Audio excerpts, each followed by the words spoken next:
Alright everyone, welcome back to the channel for another Bitcoin update. So let's jump into a case for the bulls in the lower time frames, and then at the end of the video we'll be talking about what is going on in the higher time frames and why bears are still in control of the daily and the weekly. So lower time frames, if we start off on the 4-hour, you can zoom in and see that we've nicely crossed the 200-week moving average. This is basically one of, if not the most historical moving average for Bitcoin to need to be above if you do want to remain bullish in the macro time frame. Basically, every time we've come beneath this or come up to it, we've been in a bear market. So the fact that we are pushing back above this after a major capitulation is very, very nice. The only other times we've really pushed beneath this were over here and over here, and both times as soon as you got back above this you were basically off for a very, very nice rally. So from a historical perspective, it is definitely a massive case for the bulls that we are now back above this.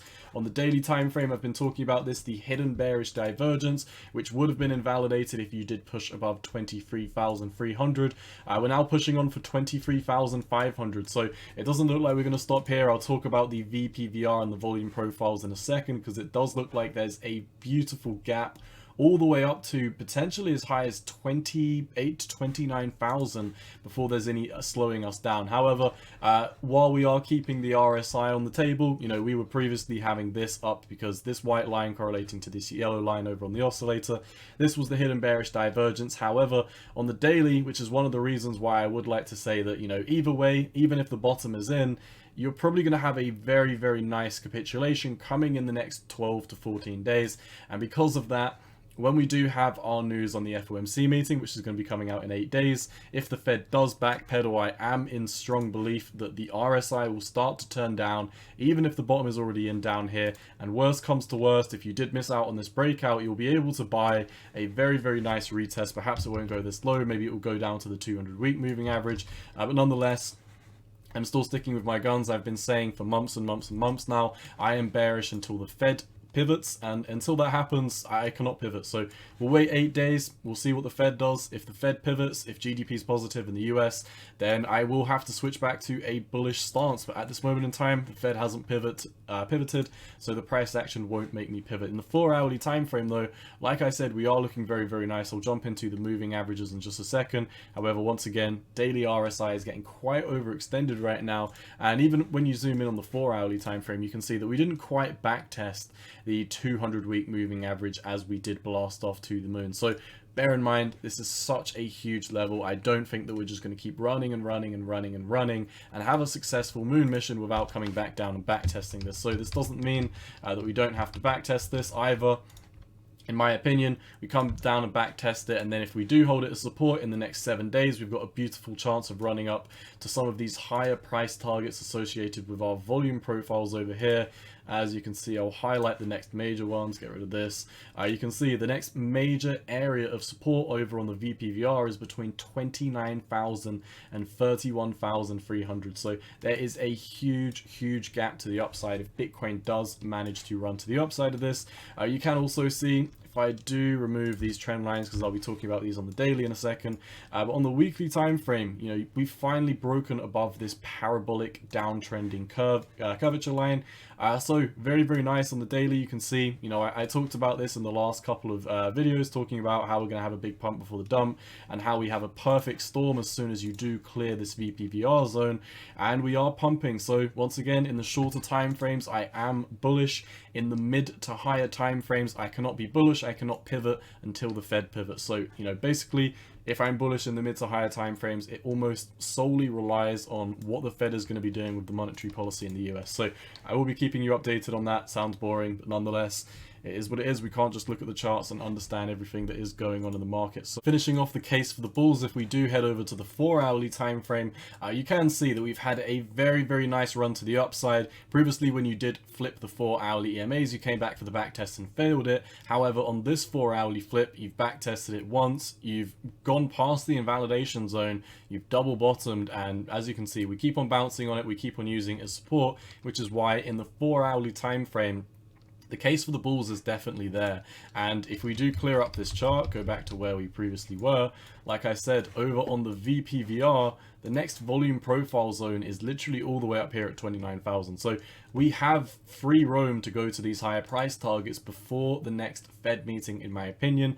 Once again, you know, I am in a lot of spot positions for these cryptos at this moment in time, but nonetheless, I wouldn't be heavily DCAing into the markets right now. I'm really waiting for the next Fed meeting. I have been saying over on Twitter as well that I have started to DCA some projects that I am a fan of, mainly Solana, and of course I've been DCAing Bitcoin since 25,000 in $1,000 increments to the downside anyway, but nonetheless, this is where the case for the bears ends on the lower time frames like the 4 hour, because when we come over to the daily, you can still see you are below all of your key daily EMA ribbons, and we are having a nice run to the upside. But if we do clear the EMA ribbons, get rid of our parabolic curvature line, you can still see while we have broken out of one bearish pennant or one bearish pattern like a bearish pennant, we are still stuck in a channel which is basically this massive flag on a huge bear flag. So, you know, once again, I'm not saying that just because we're coming up to this resistance on the daily time frame that we should be expecting a move back down to the downside.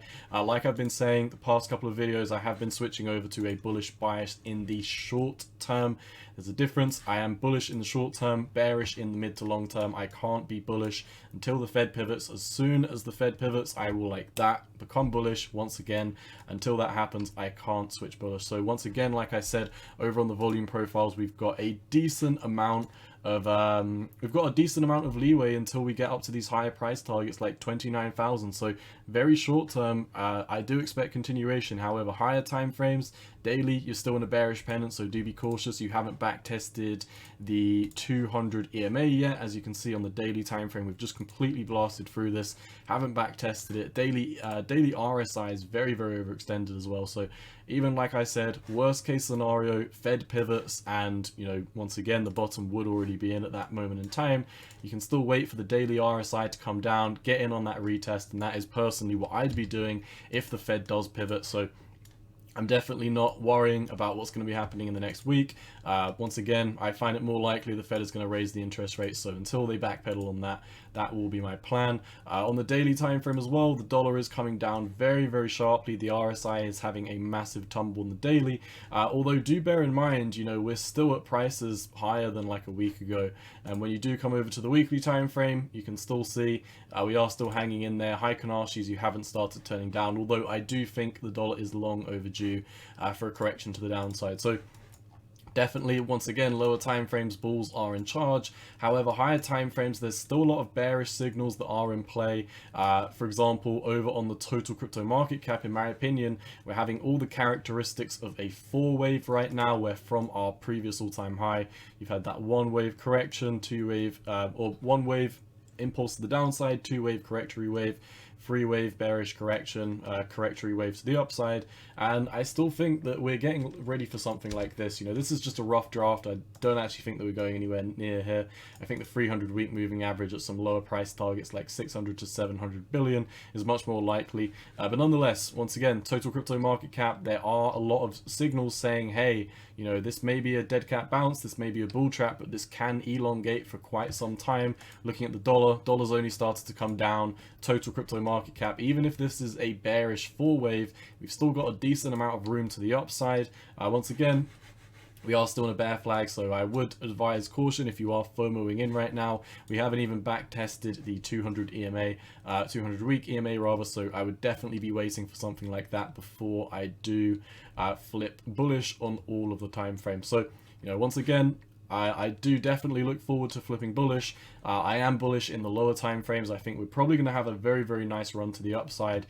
If we do keep on getting continuation, the key thing is right now that we need continuation, because on the daily time frame, let me let you know the region where we do need to close above. On the daily time frame, you would really want to see a back test of 22,700, a daily close, and then a push back above 23,600. If we do something like that on the daily, you know, you would be taking out the roof of this bear flag, and then once again, there is literally no volume traded until we come up to some of these regions, even being conservative in the lower time frames. You know, this next wick to the upside would literally be your next price target if you manage to clear the roof of this. So definitely keep your eye on this. If we do flip this, you know, even after the flippening, it could be like another 8% to the upsides. Once again, all signs are there for a run to the upside in the lower time frames, but I would just be slightly cautious in the higher time frames until the Fed pivots, because not too much has changed in the stock market. Dollar is still very, very strong, and SPY, it's starting to look somewhat strong. But however, you know, the same way that Bitcoin just created a triple bottom formation, the SPY isn't clear yet of making something like a triple top formation until we get continuation. It's all about continuation in the next 2 or 3 days. If we manage to push above, you know, 24,000, then, you know, we've got another week or so until we can get to these higher price targets. We've got free range on the weekly time frames. Things like the RSI are so beat down, which is why, once again, even if the bottom is already in, even if in the next 7 days the Fed starts to pivot, in the higher time frames, RSI is all the way down here at 35. So like I've been saying since 25,000 on Bitcoin, now is not a bad place to accumulate for the long term. I just personally think one last leg to the downside is coming, and I'll be letting you know if I'll be sticking with that after the Fed makes their announcement in the next 8 days. That's all I've got for you today, my friends. And as always, cowboy out. Peace.